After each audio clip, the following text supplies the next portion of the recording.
Rubble lies scattered across the roads of a desolate city. Black smoke billows into the sky.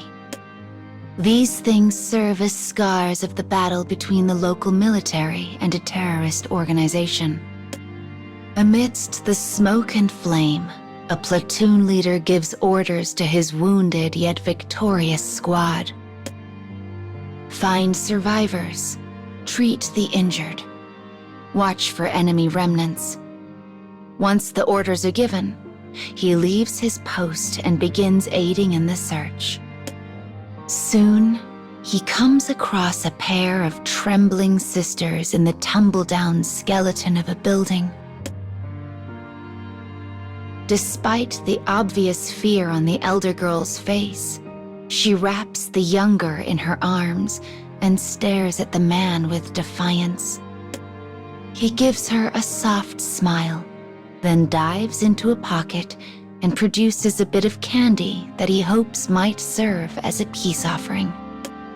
But she has gone through horrors he cannot even imagine, and the gift only serves to tighten her grip.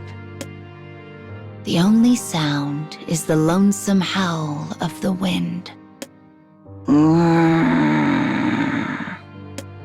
Suddenly, the silence is betrayed by the rumble of the young girl's empty stomach.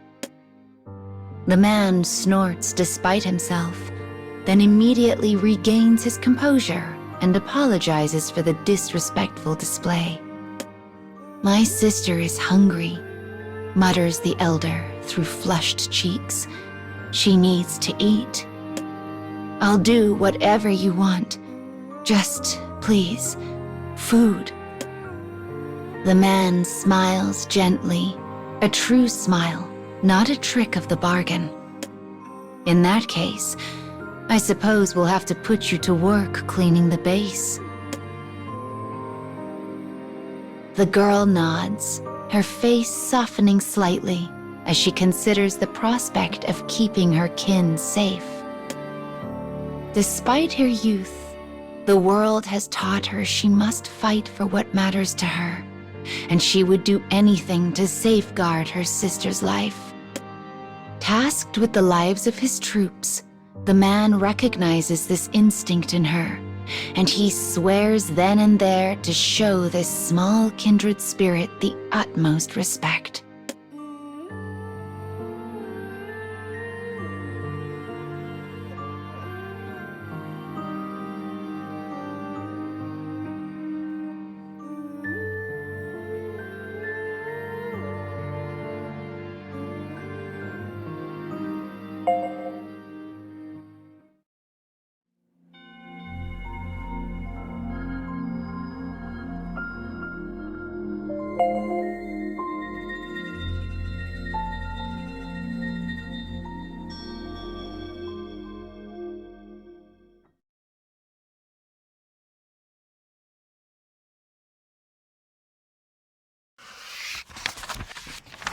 It has been several days since the older girl started cleaning the platoon's temporary base.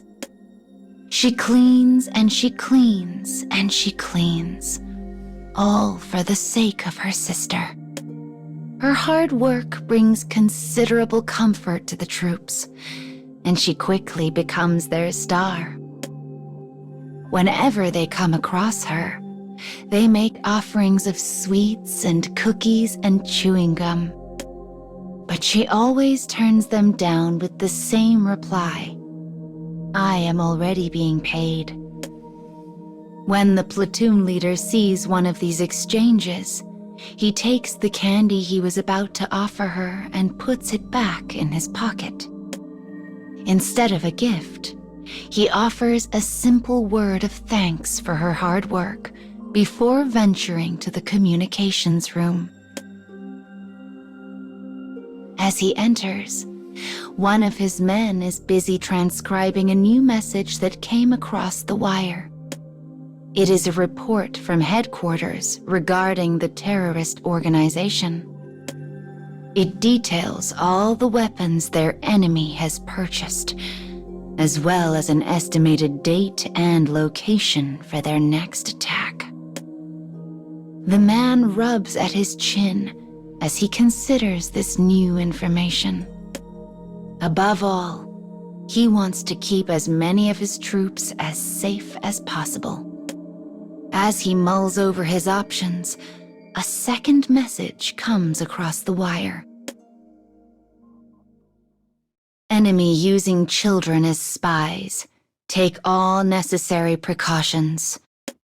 The man's head whips around to focus on the girl cleaning in the next room.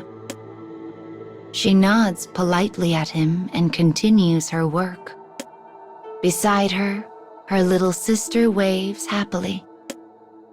He responds in kind before shaking his head in an attempt to clear away the doubts that are creeping into his mind.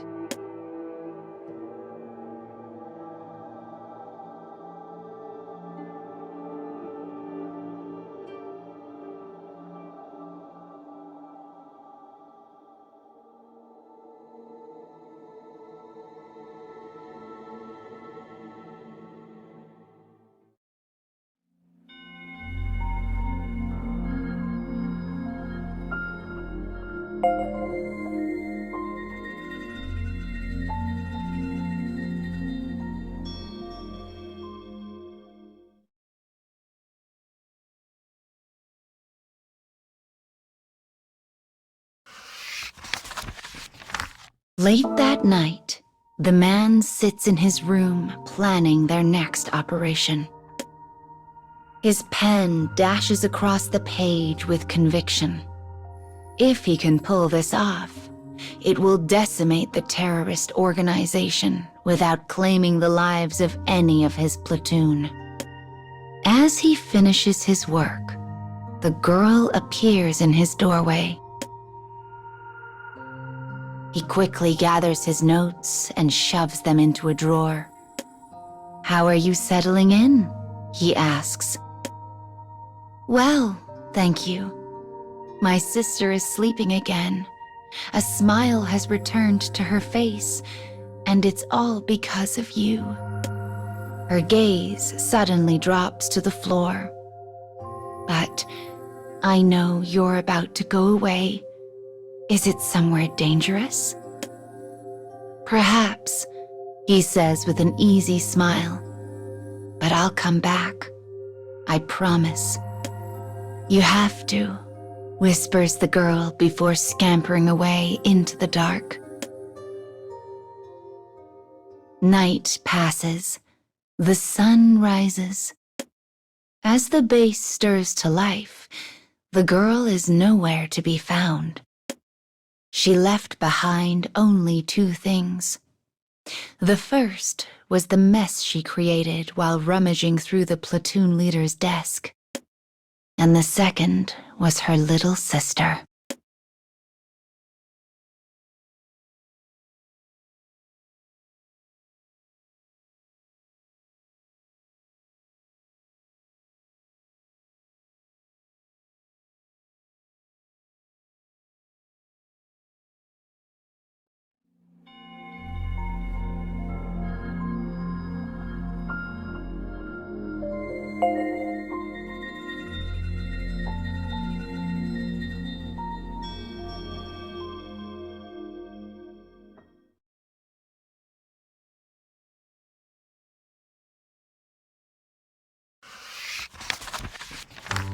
Though some of his men suffered minor injuries, the platoon emerges from their next fight victorious and whole.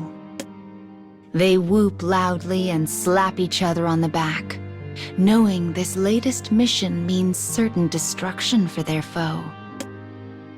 From a distance, the platoon leader and abandoned girl watch the celebration with clouded expressions. "Where's my sister?" asks the child as she holds back tears.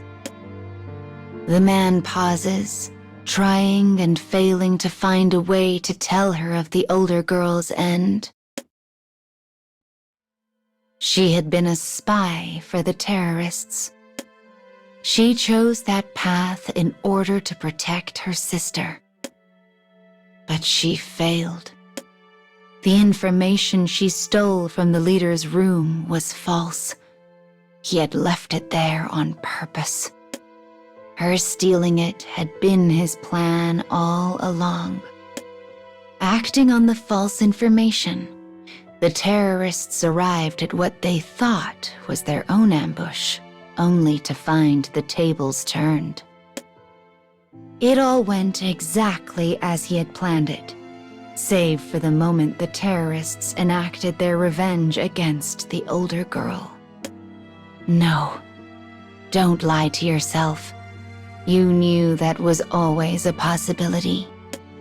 He had weighed the lives of his entire platoon against that of a single young girl and made his decision.